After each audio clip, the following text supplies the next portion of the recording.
Hello everyone, welcome back to the channel Vernac Language Classes. How are you all? I'm fine over here.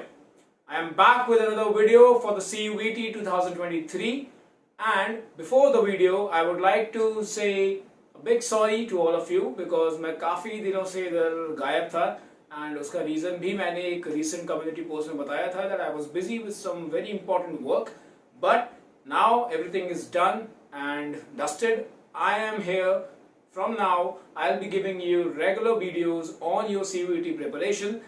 सारे के सारे content आपके इस channel पे cover होंगे जिसमें आप reading comprehensions, grammar, vocabulary, verbal ability, जो भी कुछ आ रहा है आपके CUET में, आपको उन सब के ऊपर वीडियोस मिलेंगे प्रॉपर। और ग्रामर की हम पूरी प्रिपरेशन भी करेंगे जैसा कि मैंने प्रॉमिस किया था आपसे। हर एक टॉपिक को हम बढ़िया से पढ़ेंगे, मजे में पढ़ेंगे और सीखेंगे ताकि हमारे CUET के एग्जाम में कोई भी कमी कहीं से भी ना रह पाए।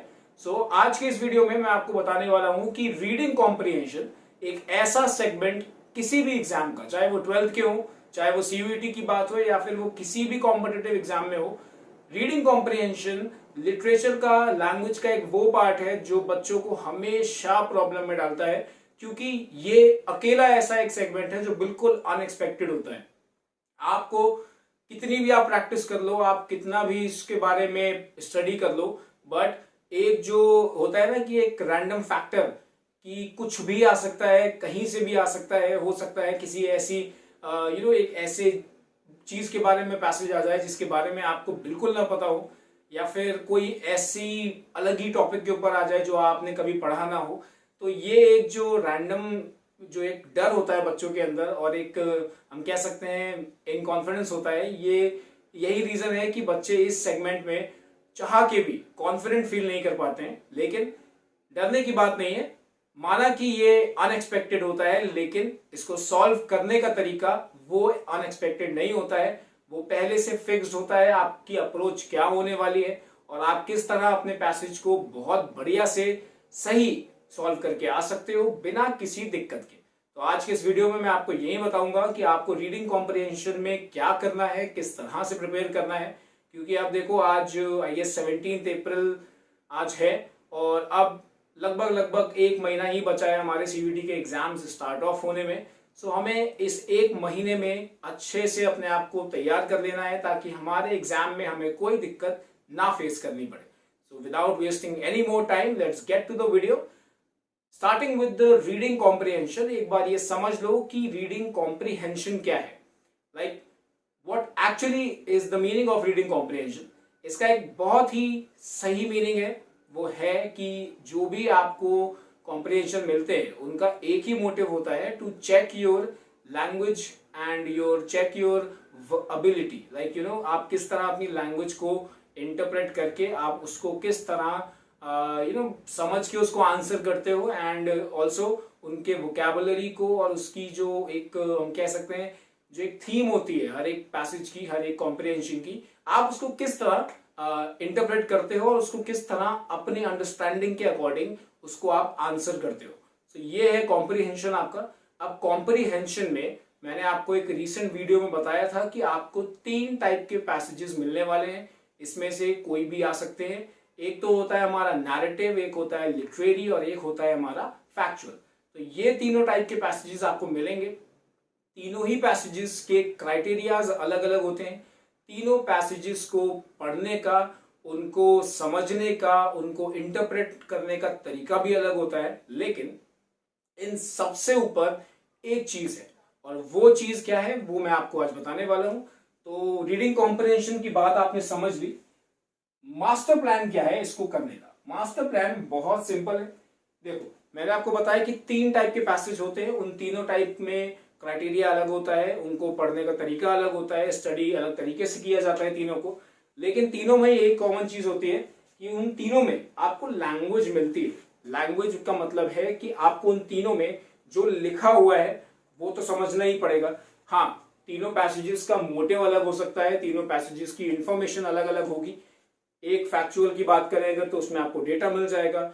लिटरेरी की बात करें तो आपको किसी बुक से निकाल के एक्सट्रैक्ट पकड़ा दिया जाएगा। अगर हम बात करें एक डिस्क्रिप्टिव पैसेज की या नैरेटिव पैसेज की, तो उसमें कोई भी स्टोरी आपको निकाल के दे दी जाएगी। तो मोटिव अलग अलग हो सकते हैं, इंटरप्रिटेशन अलग हो सकता है, लेकिन तीनों में एक चीज कॉमन है, वो है आपकी लैंग्वेज। तो ये लैंग्वेज को हमें कैसे ब्रेक थ्रू करना है वो मैं आपको बताऊंगा आज। So we have different passages but we have a single approach for breaking all the passages. सबसे पहली चीज जो बहुत इंपॉर्टेंट आती है ये है आपकी एक्टिव रीडिंग। जी हाँ, क्लास 12 में आपको याद होगा कि जो भी पैसेजेस आया करते थे, मैंने आपको उसमें एक तरीका बताया था कि आपको पहले पैसिव रीडिंग करनी है। आपने क्वेश्चंस पढ़े, पैसेज को एक बार पैसिवली रीड किया, आपने फिर से एक बार क्वेश्चंस को देखा और देन आपने उसको एक्टिवली रीड किया।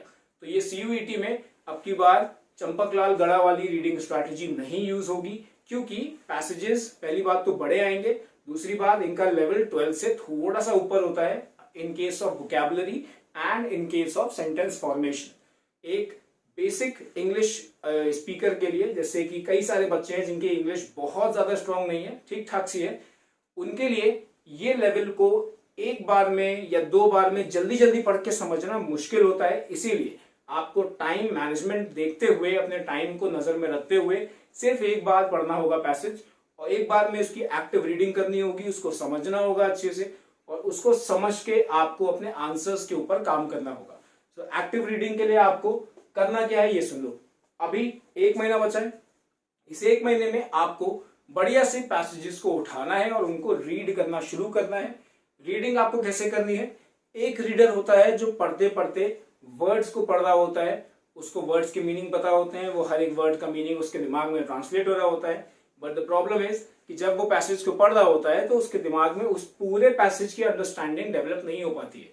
रीजन इज, कई बार रीडिंग में हम लोग, आंखें सामने होती हैं लेकिन कान कहीं और चल रहे होते हैं, दिमाग कहीं और होता है। तो ये फोकस की बात होती है, फोकस हमें बिल्डअप करना पड़ता है। It's not a thing of one day, आप एक दिन में इसको नहीं कमा सकते, आपको प्रैक्टिस करनी पड़ती है अपने माइंड को फोकस करने के लिए।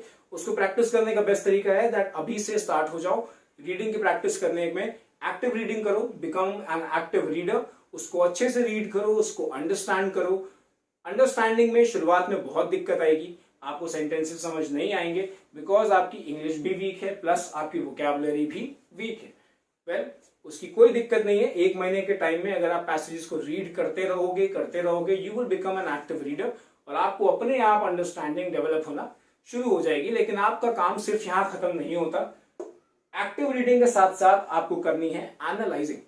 जी हाँ, एनालाइजिंग के बिना कोई भी रीडिंग का कोई मतलब नहीं होता।